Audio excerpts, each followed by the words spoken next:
Hello, everyone, and welcome to The Explainer. Today, we're diving into Setembro, Amarelo, Hope and Life by Pastor Jair Lima. But look, this isn't just an explainer about a book. It's about a conversation that is so urgent and so necessary, one that's been a whisper inside our churches for way too long, and it's time it was heard loud and clear.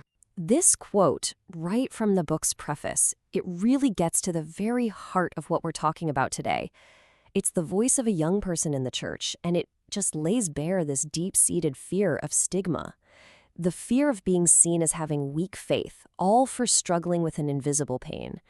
A pain that so many feel in silence, but so few dare to name out loud. And that brings us to the central question, doesn't it? Why? In a place that's meant to be a refuge, a place of welcome, why does this pain so often become a silent burden?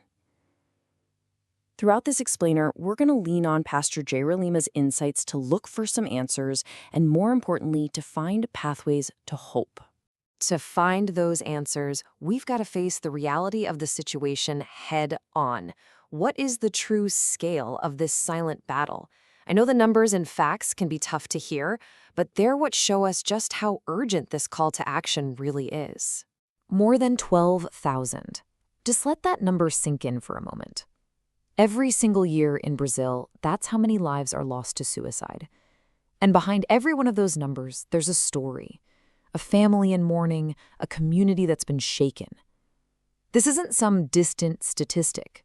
It's an emergency, knocking on our door, demanding a response of compassion and care. So what's at the root of so much of this pain? Well, a lot of the time, the answer is depression. And this part is absolutely critical to understand. Depression is a medical condition, just like diabetes or high blood pressure. The book makes it so clear that this is not a spiritual failure or a lack of prayer. Now, is faith a powerful source of strength during treatment? Of course, but it's not a vaccine against the illness itself. The data from the book gives us a pretty sobering alert. We see that a staggering 72% of completed suicides in Brazil occur by hanging. Now, why does that specific detail matter? Because it's a method that is both highly lethal and often highly accessible. The point of showing you these numbers isn't to be shocking, but to focus our attention on just how urgent prevention is and how important it is to restrict access to lethal means whenever possible. But this struggle with despair, it's nothing new. The Bible itself, far from hiding human pain, gives us this profound window into anguish. And in its pages, we don't just find a reflection of our own pain, but also a path toward divine comfort. The Bible really shows us two different paths. One of them is the path of Judas Iscariot.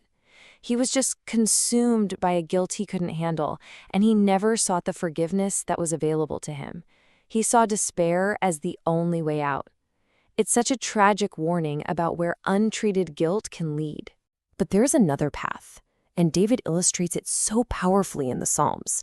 He doesn't hide his anguish. He does the opposite. He pours it all out before God. He even questions his own soul. But then he immediately points it back toward hope. It's a powerful model for us. Acknowledge the pain, yes, but then actively choose to place your hope in God. So, if the Bible gives us the model, the church community is where that model is supposed to come to life. The question then becomes, how does the church actually become that practical refuge, that real lighthouse in the dark? And there's some really encouraging progress happening. The book kind of maps out this journey. Back in 2015, the church's engagement was pretty quiet. But today, we're seeing a real awakening. We're seeing campaigns like Abrace a Vida, Embrace Life, pop up, discussion forums, and even dedicated mental health departments in some denominations.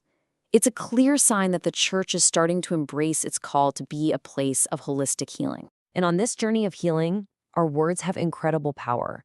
They can heal or they can hurt. Phrases like, you just need to pray more, even with the best intentions, can feel like you're totally invalidating someone's pain. So the book invites us to make a switch. Instead of offering advice, offer presence. Use words that build bridges, like, I'm here for you. Would you like me to pray with you? And what if you suspect someone is at immediate risk? The book offers a really practical, vital guide. The advice is clear. Ask directly. Listen without judgment. Connect the person to help, whether that's a pastor or a professional.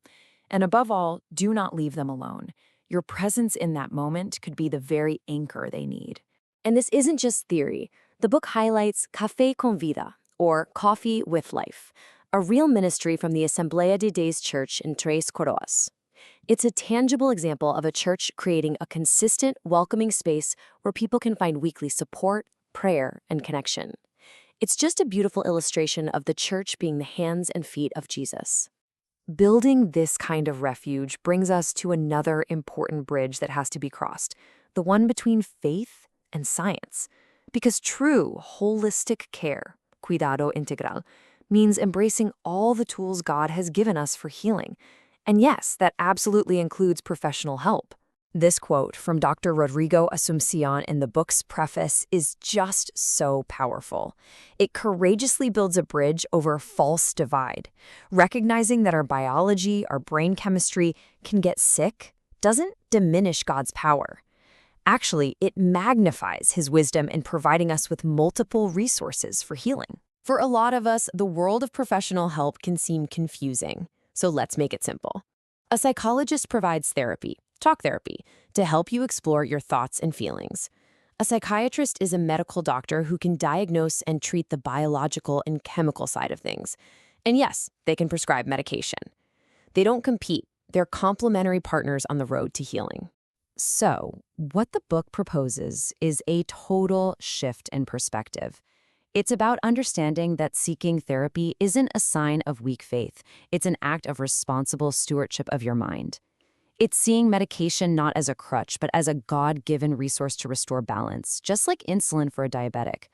It's recognizing that faith and science are not enemies. They are partners in God's restorative work. So, after looking at the pain, at the scriptures, at the community, and at science, it all leads us to one final point: a call to action. This journey can't just end with information.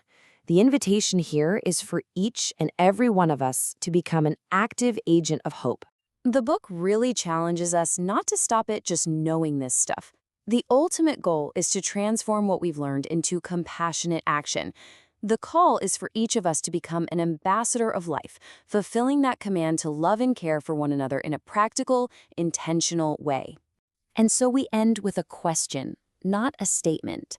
Pastor Jair Lima's book doesn't just give us answers, it hands us a responsibility. So how can you, in your home, in your church, in your circle of friends, be a beacon of hope? How can you be an ambassador of life today? The answer? It starts right now with each of us.